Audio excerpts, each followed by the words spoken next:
Radar site पर हवाई हमले किए। ईरानी मीडिया कह रहा है अटैक के बाद मौके पर 3 धमाकों की आवाज आई। इजरायली सेना ने हमलों की पुष्टि की है। ईरान ने पहले सीज फायर तोड़ा, नेतन्याहू ने कहा है सीज फायर तोड़ने के जवाब में हमला जरूरी है, नेतन्याहू ने कहा। ईरानी राष्ट्रपति मसूद पेज़ेश्कियान का बड़ा बयान। चीज कहना चाहूंगा रेडार पे, ये जो रेडार मारा है कोई सिंपल रेडार नहीं था, ये VHF वाला रेडार था जो वेरी हाई फ्रीक्वेंसी। हाँ, वेरी हाई फ्रीक्वेंसी। क्यों कह रहा हूँ, ये स्टेल्थ फाइटर्स को लोकेट कर लेता है, अर्ली वार्निंग देता है। अच्छा, ये रेडार कोई मामूली रेडार नहीं है। अब आप घटनाक्रम को जोड़िए, इधर से निकल गया माल, क्या निकल गया, यूरेनियम निकल गया, और उधर स्टेल्थ फाइटर इन लोगों ने देख लिया था। इसका मतलब ये रेडार अगर वहां एक्टिव था, ये एक रेडार है रेजोनेंस रशियन, उसके उस पर बना हुआ है, और ये गादर रडार है। तो मतलब इन्होंने वक्त से देख लिया था बॉम्बर आ रहे हैं, लेकिन उसमें रेजोल्यूशन नहीं होता है मारने का। अच्छा, तो देख तो लेता है, देख ले तो अलर्ट तो कर ही दिया। 1100 किलोमीटर दे सकता है, 300 किलोमीटर की आप ये कह रहे हैं कि उधर से बॉम्बर्स ने उड़ान भरी, इधर इनको पता चल गया कि बॉम्बर्स आ रहे हैं, इन्होंने टाइम रहते यूरेनियम वहां से खाली किया और वहां पर फिर बॉम्ब गिरे तो क्या हासिल होगा। ओ, तो ये है बड़ी तस्वीर, इसको समझिए। अगली खबर देखिए, सीज फायर के बाद तेल अवीव में जश्न का माहौल। इजरायली पीएम का लोगों ने किया स्वागत, जोरदार स्वागत। लोगों ने नेतन्याहू को विक्ट्री साइन दिखाए। सीज फायर के बाद नेतन्याहू का राष्ट्र को संबोधन, पीढ़ियों तक याद रखी जाएगी जीत। बोले अगर ईरान पर कार्रवाई नहीं होती तो इजराइल को विनाश के खतरे का सामना करना पड़ता। देखिए, ये बात तो तय है कि जो आज होने वाला था उसको कुछ महीनों या कुछ समय के लिए टाल तो दिया है इजराइल ने, लेकिन इजराइल इस बात से बड़ा नाखुश होगा कि एक अमेरिका गया भी और उसने काम, एक तो एहसान का बिल भी फाड़ दिया, काम भी नहीं किया, दूसरे रिजीम चेंज को लेकर क्लियर मना भी कर रहा है कि हम रिजीम चेंज के तो ऑब्जेक्टिव ही नहीं था। भाई हम बार बार दिनेश भाई क्या बात करते हैं, इंटेंट और कैपेबिलिटी की बात करते हैं जी। आपने कैपेबिलिटी उनकी ज्यादा डैमेज नहीं करी, इंटेंट उनका वैसे का वैसा ही है, तो आपने हासिल क्या करा। अब इसका एक ही तरीका है, एक तरीका है कि इस बार ईरान के अंदर जाओ और फिर काम या तो मत जाओ, और अगर जाओ तो फिर काम पूरा करके आओ। ये आधा अधूरा काम छोड़ के मत आओ कि वहां पे आसिम मुनीर ने फोन कर, अरे सर आप नोबेल प्राइज वाली बात भूल गए क्या। अच्छा सीज फायर, अरे मुझे तो नोबेल, ऐसा मत करो। अगर आप ऑपरेशन कर रहे हैं इस बार, और मैं एक और बात बता दूं, ये जो सो कॉल्ड सीज फायर है, अभी फिर से एक बार भयानक युद्ध भड़केगा। इजराइल नहीं छोड़ेगा 100%। कई लोग खुशियां मना रहे हैं, और पाकिस्तानी तो बहुत, जैसे कि वही ऑपरेशन सिंदूर में जूते खाने के बाद फिर पाकिस्तानी खुशी मना रहे हैं, तो ईरान के लिए भी पाकिस्तानी खुशी मना रहे हैं। मैं सिर्फ एक बात ये कह रहा हूं कि इजराइल फिर से ठोकेगा ईरान को बुरी तरीके से, और अमेरिका को आज नहीं तो कल नहीं तो परसों इसमें आना पड़ेगा। ये इनकी मजबूरी है, और उसका भी कारण मैं आगे बताऊंगा। ये जो सिग्नलिंग कर रहा है ना चाइना को ट्रम्प, ट्रूथ सोशल पे डाल रहा है कि चलो तुम ईरान से तेल खरीद लो, आपने देखा होगा कि बेटा तुम जाके, अरे चाइना तुम्हारी परमिशन ले रहा है तेल खरीदने से पहले। 1.8 million barrels a day, 90% of Iran's export of oil goes to China. China आपकी परमिशन कब मांग रहा है ट्रम्प साहब? चाइना तो खरीद रहा है धड़ल्ले से। ये कह रहे हैं कि तुम ईरान से खरीदो, भाई मुझसे भी खरीद लेना। अच्छा, ये उस तरह की बात हो गई। अपना बिल फाड़ रहा है, ये आपने एक तो अपना बिल फाड़ रहा है, और साथ में ये भी कह रहा है कि आज मैं सूर्य को पूर्व से उगने की इजाजत देता हूँ। पूछ कौन रहा है आपसे? सीज फायर के बाद ईरान में भी जीत का जश्न। तेहरान में लोगों का सड़कों पर जश्न, पोस्टर बैनर झंडे लेकर सड़कों पर उतरे लोग, इजराइल को युद्ध में हराने का दावा। ये देखिए, मैं ये सोच रहा हूँ कि हारा कौन है इस युद्ध में। नहीं देखिए, मैं एक बात बताऊँ आपको, ये बिल्कुल पाकिस्तानी चीज हो रही है ईरान के अंदर। हर जगह पोस्टर लगवा दो, ईरानी कह रहे हैं हम पे हमला हो गया, ईरानी हर जगह गिड़गिड़ा रहे हैं, यूनाइटेड नेशंस में कह रहे हैं कि रोको रोको रोको, सब जगह रोको रोको, हाथ पैर जोड़ रहे हैं, फिर कह रहे हैं हम जीत गए। ये पाकिस्तानी ब्लड है थोड़ा बहुत इनमें, मैं बता नहीं, लेकिन मेरे को एक चीज लग रही है, नहीं है, नेबर का असर है। मैं एक ऐसे लड़के को जानता हूँ जो फेल हो जाता था, सप्लीमेंट्री आती थी उसकी, तो जाके पड़ोसियों को पहले मिठाइयां बांटना शुरू कर देता था। मैंने पूछा क्यों? बोले मार्कशीट देख लेना शुरू कर दें। ये अगली खबर देखिए, सीज फायर के बाद इजराइल के सुरक्षा मंत्री का बड़ा बयान। इजराइल को दुश्मनों के खिलाफ नर्क का दरवाजा खोल देना चाहिए। मतलब अभी तक खोला नहीं है, ये वहां पे रियलाइजेशन है कि जो काम था वो अधूरा रह गया। अधूरा तो है, बिल्कुल सही कह रहे हैं। बेन गुवेर इतमार ने ईरान में सत्ता परिवर्तन की वकालत की। पीएम नेतन्याहू के बेहद करीब बेन गुवेर इतमार कह रहे हैं सत्ता परिवर्तन होना चाहिए। ट्रम्प कह रहे हैं सत्ता परिवर्तन से तो अराजकता आ जाती नहीं, और ट्रम्प एक बार ये कह रहे हैं कि अराजकता आ जाती है, दूसरी बार कहते हैं मेक ईरान ग्रेट अगेन। ये दोनों चीजें ट्रम्प कह रहे हैं। देखिए ट्रम्प का भी अच्छा है, उसको दोनों हाथ में लड्डू चाहिए, कभी ये खाएगा कभी ये, उसकी मर्जी है, उसको जैसे पहले नोबेल मिल जाए वो उसको, मतलब दैट्स ओके। नहीं, लेकिन एक चीज है, आप जिसको भी बताइए, आपको कितना विश्वास है कि जो ट्रम्प बोल रहे हैं कल भी वही बोलेंगे? नहीं, ये तो उनको भी खुद को भी भरोसा नहीं है। वो कहता है ना कि मुझे खुद नहीं पता मैं क्या करने वाला, मैं क्या बोलूंगा। ये वो ट्रम्प के साथ है, मुंह है कि मानता नहीं, वो कभी भी कुछ भी बोल सकते हैं। लेकिन सवाल एक है, वो तमाम कंट्रीज जिनकी तरफ ट्रम्प की, अमेरिका की नजर चली जाती है, ट्रम्प के खास तौर से, मेक फलाना ग्रेट अगेन, अब हाथ जोड़ लेंगे भाई साहब, हमको ग्रेट नहीं बनना, ये यूक्रेन को ग्रेट अगेन, ये अफगानिस्तान ग्रेट अगेन, ये सब अब ईरान ग्रेट अगेन। अगली खबर देखिए, ईरान में सत्ता परिवर्तन की इजरायली डिमांड के बीच अमेरिकी प्रेसिडेंट ट्रम्प का एक और बयान लीजिए। मैं ईरान में सत्ता परिवर्तन, यही मैं कह रहा था, नहीं चाहता सत्ता परिवर्तन, अराजकता लेकर आता। ईरान के पास बहुत तेल है, वो बेहतर कर सकता है। देखिए मतलब दुनिया भर की बातें करने के बाद तेल, वो उसको वो अपना भला खुद कर सकता है, फलाना कर सकता है, अराजकता फैलेगी, तेल, उसके बाद तेल बहुत अपना अच्छा करता है, सीधे बोल देते भाई साहब तेल। इनको यूक्रेन में क्या दिख रहा था? मिनरल्स।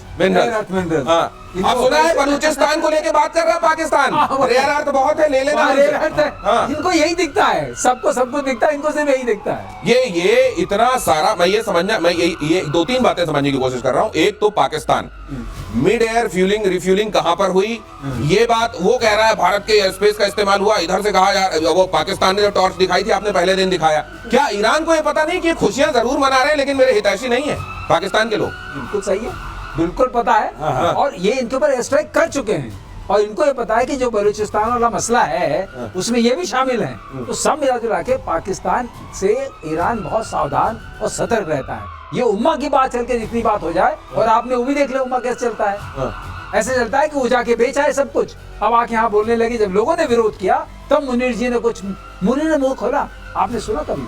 आपने सुना? उसने रख रखा है प्रधानमंत्री मुंह खोलने के लिए, वो कहता है ये मेरा छोटा भाई है, ये बकवास करेगा, ये तो काम ही वही करता है। ट्रम्प क्या है? ट्रम्प बड़े भाई हैं sir, Trump is English speaking Khawaja Asif. वो इंग्लिश स्पीकिंग ख्वाजा आसिफ है ट्रम्प। ये अगर वो छोड़ता तो ये भी छोड़ता। ऐसा ही वो पार्लियामेंट से बोलता है, ये एक आपके, हाँ, ये इधर से बोलते हैं। हमला करने के बाद ईरान ने कतर से मांगी माफी। अगली खबर देखिए, कतर और उसके लोग हमारे टारगेट नहीं है, ईरान ने कहा। हमने अमेरिकन बेस पर अटैक किया था, ईरान ने कहा। कतर हमारा भाई मुल्क है। तो ये समझ में नहीं आता, भाई भी रहते हैं, फिर ये चतुराई भी रहती है। कतर के शेख ने फिर से ईरान की आलोचना की। कतर पानी पी पी के गाली दे रहा है, ये कह रहे हैं नहीं हमने तो केवल वहाँ एयर उसको अमेरिकन बेस को निशाना बनाया था, और वहां पर कतर को कहते हैं, ये भी इन्होंने पहले बता दिया था कि भाई देख, एक मारना पड़ेगा। और अमेरिका को भी ये फोन कर दिया, इज्जत की बात, क्योंकि वहां तमाम जगह पर लोग ये कह रहे हैं कि हमको तो मालूम था, हमको पहले कह दिया था कि इस जगह से दूर रहना। जब कुछ साल पहले इन्होंने अमेरिकन ने कासिम सुलेमानी को मारा बगदाद एयरपोर्ट के बाद, तो गाड़ी में जा रहा था, ऊपर मारी, हेलफायर खत्म कर दिया कासिम सुलेमानी जो कुड्स फोर्स का हेड था। तब आपको पता है दिनेश, तब भी जब ईरान ने बोला कि अब हम छोड़ेंगे नहीं और हम मार देंगे जान से, बड़ी लंबी चौड़ी इन्होंने स्पीच दी, बहुत लंबी चौड़ी स्पीच दी। उसके बाद चुपचाप अमेरिकन को फोन करा कि इस फलाने बेस पे इतने बजे हम मिसाइल मारने वाले, देख लेना भैया, तुम्हारा खाना तुम दिल दो, हमारा खाना हम दिल देंगे। अमेरिकन हट गए वहां से, वहां पे बम गिरे, कुछ उन्होंने उड़ा दिए, पहले ही कहानी खत्म हो गई। एक अमेरिकन कुत्ते को खरोच नहीं आई। इंसान तो बहुत बड़ी चीज है, अमेरिकन कुत्ते, क्योंकि उनके केनाइन यूनिट्स भी रहती हैं, इसलिए कहता हूं वहां पे एक कुत्ते को खरोच नहीं आई। ये है ईरान की बमबारी। तो ये सब पहले बता देते कि इनको पता है कि अगर कोई अमेरिकन मरा तो फिर रजीम चेंज कर देंगे। तो अगर आप ये समझते हैं कि केवल क्रिकेट में मैच फिक्स होता है, तो फिर से सोचिए, ऐसे खतरनाक मैच भी फिक्स हो सकते हैं। कि अगली खबर देखिए, अमेरिकी हमले पर पाकिस्तान ने ईरान को दिया धोखा। हमले की पहले निंदा की, फिर बैकफुट पर आया।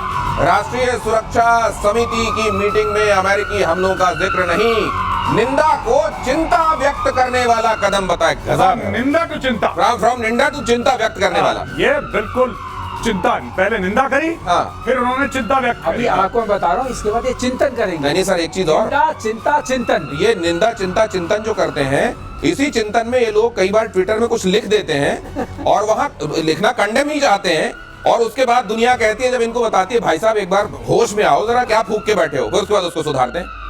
तो ये देखिए सिंपल सी बात है। जो इनकी नेशनल सिक्योरिटी कमेटी की मीटिंग हुई थी, वहां पे लोग कह रहे थे कि अब आसिम मुनीर उठेंगे और अब आसिम मुनीर बोलेंगे कि अमेरिका तुमने बहुत, वो तो नमक खा के आया व्हाइट हाउस से, वो नमक खाकर आया, गोली नहीं खाना चाहता, वो गोली नहीं खाना चाहता, वो किस मुंह से करेगा? तो ये नेता जो इन्होंने नेता वेता पाल रखे हैं कि तुम जैसे हमारे नहीं होता कि नेता सामने चलते हैं तो छोड़ भैया नेता पीछे चलते हैं, जिंदाबाद जिंदाबाद, नेताजी जिंदाबाद, ठीक है, तो बबलू भैया जिंदाबाद टाइप के, तो ये चलते हैं आगे। तो इसने छुड़भैया नेता पाल रखे हैं। अब वो छुड़भैया नेता कह रहे हैं हम ईरान को कंडेम करते हैं। आसिम मुनीर ने बोला तुम्हारा दिमाग खराब है, तुम अमेरिका को कंडेम करोगे, तुम्हारी फिर उन्होंने चेंज करा, बोला नहीं हमें फिक्र बहुत है यार, ईरान पे बम मार दिया, ज्यादा मार वी आर दिया। Concerned about concern about. हाँ। अब ऐसा है, हाँ। हमने जो लाइन याद आ रही है बहुत अच्छी लाइन है, इसमें फिट बैठती है। सरदार मैंने आपका नमक खाया है, हाँ। गोली हाँ, गोली नहीं खाना, लेकिन सरदार अब बलूचिस्तान के खनिजों पर अमेरिका की नजर, लीजिए वही खबर देख लीजिए जरा। खनिजों को गिरवी रखने की तैयारी में पाकिस्तान। आगे मौजे फुके। ट्रम्प के साथ बंद कमरे में बैठक में मुनीर ने दिया ऑफर। पाकिस्तान की नेशनल असेंबली में बंद कमरे में क्या क्या प्रॉमिस करके आ गए हैं वहाँ। मैं बता रहा हूँ, ये जस्ट इमेजिन। अच्छा, एक और ये बात नहीं है कि इसने बलूचिस्तान बेचने की कोशिश करी। हाँ। ये पहले बलूचिस्तान को चीनियों को बेचना ऑलरेडी ये अग्री कर चुके हैं। जो गवादर है वो तो बलूचिस्तान तो में एक है। मकान की 2 रजिस्ट्री हो रही है क्या? और यही ये स्टोरी है। ये घोसला का घोसला हो रहा है। घोसला का घोसला है। ओह। इन्होंने बलूचिस्तान दो ये ऐसे कलाकार हैं लाहौरी, ये ऐसे कलाकार हैं। इन्होंने क्या करा, सबसे पहले चाइना को बोला कि तुसी फिक्र ना करो, ये चाइना पाकिस्तान इकोनॉमिक कॉरिडोर बनाओ, ये ग्वादर पोर्ट बनाओ। तो चीनी बेचारे लगाओ पैसा लगाओ। इन्होंने सारा चीनियों का पैसा खा लिया। अब जब चाइना ने बोला कि नहीं यार हमें तो मार रहे हैं बलोच लिबरेशन आर्मी ठोक रही है हमें, हमारे इतने दर्जन भर चीनी इंजीनियर मार दिए, अब हम चाइना पाकिस्तान इकोनॉमिक कॉरिडोर में और लागत नहीं लगाते, हम नहीं डालेंगे पैसा, पहले तुम अपनी सिचुएशन सुधारो। तो उसने बोला यहाँ से तो देखो, यहाँ से दूध आना बंद हो गया। अरे फिर ये गए ट्रम्प के पास, सर ऐसा है कि एक जगह है बलूचिस्तान, आपने नाम तो सुना ही होगा। हाँ। क्या सर, बड़े मिनरल है वहां पे, हाँ। बड़े। हाँ, ये बिकने जा इसने रहे फिर हैं। ट्रम्प को बेचा। हाँ। इसने फिर ट्रम्प को बेचा और वही एक मकान की 2 रजिस्ट्री करवा के आया आसिम मुनीर, जो हम कहते हैं ना, सर अभी कह रहे थे कि सरकार मैंने आपका नमक खाया है, ले अब गोली खा। लेकिन अब इसमें एक चीज और देखिए, बलूचिस्तान जहां बलोच इनको घुसने नहीं दे रहे हैं, एक रेत का जर्रा नहीं उठाने दे रहे हैं, उस जगह को इन्होंने चीन को भी प्रॉमिस कर दिया, उसको अमेरिका को भी प्रॉमिस कर दिया। धनाधन बेच रहे हैं दिनेश। हाँ। और तुम देखो कितनी चतुराई है, हाँ। ऐसे मानना पड़ेगा हाँ। कि चाइना को भी बेच दिया, इसको भी बेच दिया। अब चाइना, अब ये लड़ेंगे आपस में, चाइना यूएस। हाँ। ये कहेंगे मैं तो बेच चुका। हाँ। लड़ाई नहीं, और फिर चाइना और यूएस के बीच में बात होगी, चाइना कहेगा तुम्हारे कहने पे मैं तेल ले रहा हूँ, अब तुम चुप रहो। भाई साहब एक और चीज आई एम सॉरी, ये मैं बताना भूल गया, माफी चाहता हूँ। इन भाइयों ने रशिया को भी बोला कि एक वार्म वाटर पोर्ट है इधर। ओ, 3 रजिस्ट्री है। ये 3 रजिस्ट्री करने के चक्कर में थे पहले, पर अब ये 2 रजिस्ट्री पे आ गए हैं। ये अमेरिकन को बोल दिया कि आप अब अमेरिकन वहां पे आ जाएंगे। तो ये देखिए, अब ना चाइना के साथ वो रिश्ते नहीं रहे पाकिस्तान के जो पहले थे, क्योंकि पाकिस्तान ने जितना बेवकूफ बनाना था चाइना को बना लिया, इन्होंने खूब पैसे लूटे। अब चाइना कह रहा है कि यार मैंने तुम्हारे $30 अरब डाल दिए यहाँ पे। $60 बिलियन डाले चाइना। सर वो पूरे 60 इन्वेस्ट नहीं हुए, अभी टोटल बजट था कि $60 अरब हमें डालने हैं। चाइना पाकिस्तान इकोनॉमिक कॉरिडोर के 30-35 अरब डाल चुके हैं, इसमें भी कई लोग खा चुके हैं। अब चाइना इनसे अकाउंटेबिलिटी मांग रहा है। चाइना कह रहा है कि यार कहाँ गए वो पैसे, हिसाब दो। हिसाब दो। हाँ। अगर तुमने प्रॉमिस करा था कि हमारे बंदे नहीं मारे जाएंगे, हम पोर्ट इस्तेमाल नहीं कर सकते, हमारे ऊपर हमले हो रहे हैं, कुछ तो करो। अब इन्होंने चुपचाप गया, खाना खाते खाते बर्गर मुंह में डाला, इसने बोला mister Trump, you can take Balochistan. 44% of Pakistan's land mass. Please take. No. और मैंने सुना है चाइना को ये कह रहे हैं कि दुनिया का लेके हम कहीं गए नहीं, तुम्हारा लेके भाग जाएंगे क्या? अगली खबर, ईरान ने एटमी प्लान शुरू किया तो फिर हमला करेंगे। नेटो समिट में मीडिया से बोले डोनाल्ड ट्रम्प। ट्रम्प ने ईरान पर बमबारी और हिरोशिमा पर परमाणु हमले की तुलना की। देख लीजिए, मतलब गजब है। ये तुलना भी जो अमेरिका ने ही किया हो, अमेरिका ने ही जापान पर बम पटका। अरे भाई साहब, कम से कम ये सोच लेते कि आप ही की कौम है वो जो इन्होंने ये काम किया था। खैर, इसकी तुलना कर दी। मीडिया से बोले डोनाल्ड ट्रम्प। ट्रम्प ने ईरान पर बमबारी और हिरोशिमा पर परमाणु हमले की तुलना की। ईरान के एटमी साइट्स पर अमेरिका ने किया था अटैक, न्यूक्लियर प्रोग्राम से हटने के लिए तैयार नहीं है। वो ये कह रहे हैं ट्रम्प गजब की एनालॉजीज भी गजब की देते हैं। डायरेक्टली हिरोशिमा, मतलब इसको कम नहीं चाहिए, इसको चाहिए जो अल्टीमेट हो गया। और आज की तारीख में मैं शुरू से कह रहा हूं, मतलब कल परसों जब से सीज फायर हुआ है ना, तब से मैं यही बात कह रहा हूं, इनको वापस आना पड़ेगा, इनकी मजबूरी है। देखिए, ये कह रहा है चीन से तेल खरीद लो, चलो चीन ने खरीद लिया। ईरान अब क्या करेगा? अगले 1 हफ्ते में ईरान चाइना को और डिस्काउंट देगा। कह रहा और तेल उठाओ, उठाना है जितना उठाओ। चाइना उठाएगा, तेल की कोई कमी नहीं है, और कोई खरीद नहीं रहा। बाकी 2-3 और देश बोलेंगे कि हमें भी दे दो। सर हम क्या ले सकते हैं जैसे चाइना ले रहा है? अब इसमें होगा क्या, इनके पास आएंगे पैसे, ईरान के पास। ईरान उन पैसे का क्या करेगा? वापस न्यूक्लियर में लगाएगा, वापस हमास हिजबुल्ला, ये फिर से कुछ ड्रामा करेंगे, फिर से ये बमबारी होगी। This circle will repeat itself. ये कहीं नहीं जा रहा है, यहीं पे रहेगा ये। ओ, तो ये एक विशेष सर्किल है, ये एक दुष्चक्र है, और ये दुष्चक्र आपको फिर से घटित होता हुआ दिखाएगा। नेटो देश पर हमला कर सकता है रूस। अगली खबर देखिए, यूरोपीय देशों पर दाग सकता है मिसाइलें। बाल्टिक पर हमले से हो सकती है शुरुआत। एस्टोनिया पर या लातविया पर हमले की आशंका। उधर रूस जो है थोड़े थोड़े दिनों में बाल्टिक देशों को मतलब छींकता रहता है, कहते हैं उसकी छींक से ही उधर बाल्टिक देश जो है हिल जाते हैं। तो कुछ दिनों में अगर इनको छींक ना आए तो गुल सूंघ कर छींक ले आते हैं। वो देश वाकई पवोई पवोई ऐसे हैं बेचारे, हाँ। ये बात उनके लिए स्प्रेड बैठती है, और इसने छींकना शुरू किया तो गड़बड़ होगी। हाँ। तो अभी क्या होता है, हाँ, या- ये जो एस्टोनिया, लातविया, लिथुआनिया है सर, हाँ। ये मुझको लगता है इनका होना जो एक है विश्व राजनीति में, इसलिए भी है कि रूस छींक मारेगा और ये हिला करेंगे। ये हिला करेंगे, ये है देखने के लिए, घूमने के लिए बड़ी अच्छी जगह है, हाँ, वैसे तो अच्छी है। बहुत अच्छी जगह हाँ। है। तो अब रूस का ये है कि इन्होंने कहा हम शामिल होंगे, हाँ। हम नाटो के बनेंगे, हम्म। तो नाटो के मेंबर बने। हम्म, अब उसने कहा तुम नाटो के मेंबर बने हो, हाँ। तो मेरे निशाने पे हो, हाँ। क्योंकि इनको मारेगा, ये आएंगे, ठीक है। ये आए तो हाँ। अब उसको मौका मिलेगा। हाँ। लेकिन अभी उसने क्या फंसा दिया है, हाँ। उसने पेज फंसा दिया, हाँ, क्या? ट्रम्प को फंसा दिया उधर। हाँ, ट्रम्प ने इसको बोल दिया यूक्रेन को कि तेरे पास कार्ड नहीं है, राइट। और नाटो को बोल दिया कि मैं पैसे नहीं दूंगा, हाँ, हाँ, हाँ, हाँ, हाँ, हाँ। और अपने बजट बढ़ाओ। हम्म।